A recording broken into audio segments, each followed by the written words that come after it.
Hey, what's going on, guys? It's Matt with Sun City Tactical, and I just heard some very interesting news. Figured I'd make a quick video on it while I'm sitting in my backyard kind of hanging out.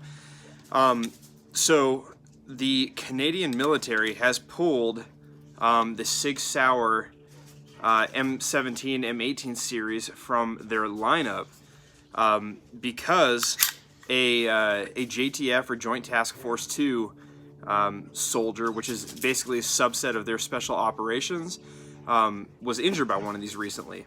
Now, as far as the report goes, the soldier had this holstered, loaded at a range, and the gun went off when it was in his holster. Gave him a flesh wound. He's going to be all right.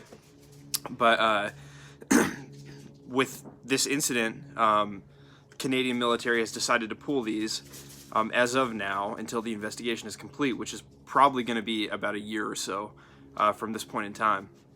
So what I do know about the Canadian Special Operations units is that JTF2, as far as I am tracking, is the only unit that actually switched to the Sig Sauer M17s, M18s. I believe it was an M17, which is what I have here, but somebody might be able to correct me if I'm wrong if it was an M18.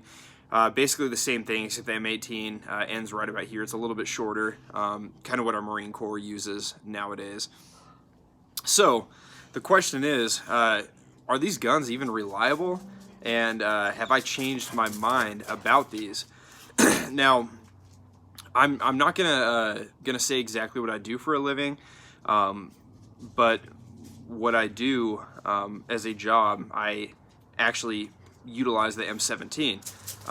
Hence the reason why I went out and purchased one of these right when they became available on the civilian market. I just wanted to make sure that I was adequately trained on the M17 since I would be utilizing this in my job field. I personally haven't changed my mind on the P320 series weapons. I know there were some issues before that Sig Sauer corrected as far as if they dropped and hit at a perfect angle. I believe it was right on the back, right about here. The gun was going off, and this was a few years down the road. But I've never seen or experienced anything like that whatsoever. I put a few thousand rounds through this. Like I said, I carry this exact gun every day at work, and I've never ever had an issue with it. The ones that we draw in my at my job at times, they're a little more I guess clanky than this one. I mean, this one's definitely got a nice smooth, trigger squeeze, but I take very good care of it. And some of these, after using them for a couple years or being used for a couple years, they don't feel as fresh, right?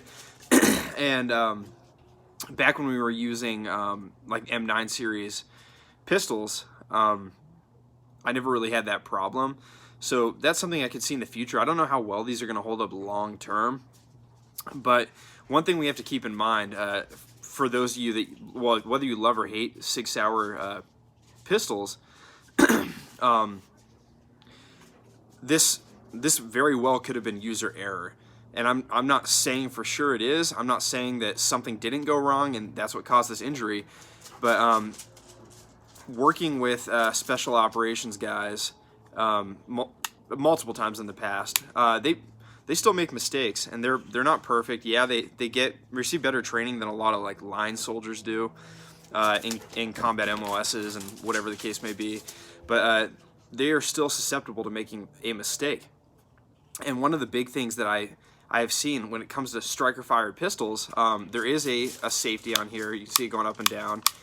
It's ambidextrous, but a lot of guys that are really proficient with pistols would choose to not use this safety. I don't use it. I'll rack my round and I'll just put it in the holster, right? Like you would with any standard Glock that doesn't have a safety, or any other standard striker fired pistol. The majority of the 320 series pistols do not have a safety on them, so a lot of people just don't like to even activate that.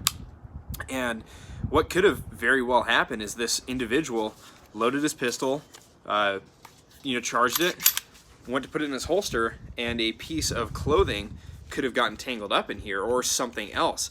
And if you don't have your safety on when he goes to put it in his holster, it would cause the weapon to go off, right? And this is a this is a big reason why I train so often, with holstering my pistols and dry fire and everything, because I don't want to be Redcon 1 or have a round in the chamber and go to put my pistol in my EDC holster and then have my clothing get caught up and the gun goes off, right?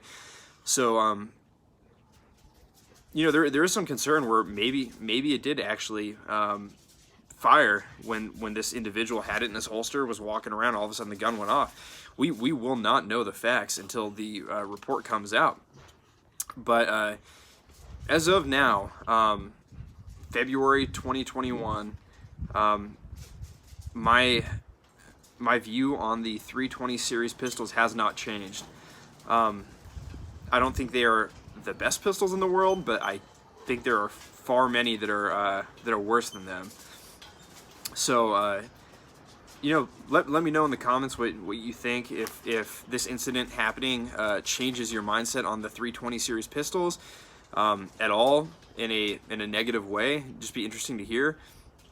But as always, thank you for watching. Stay safe and continue to protect what's yours. I'll see you next time.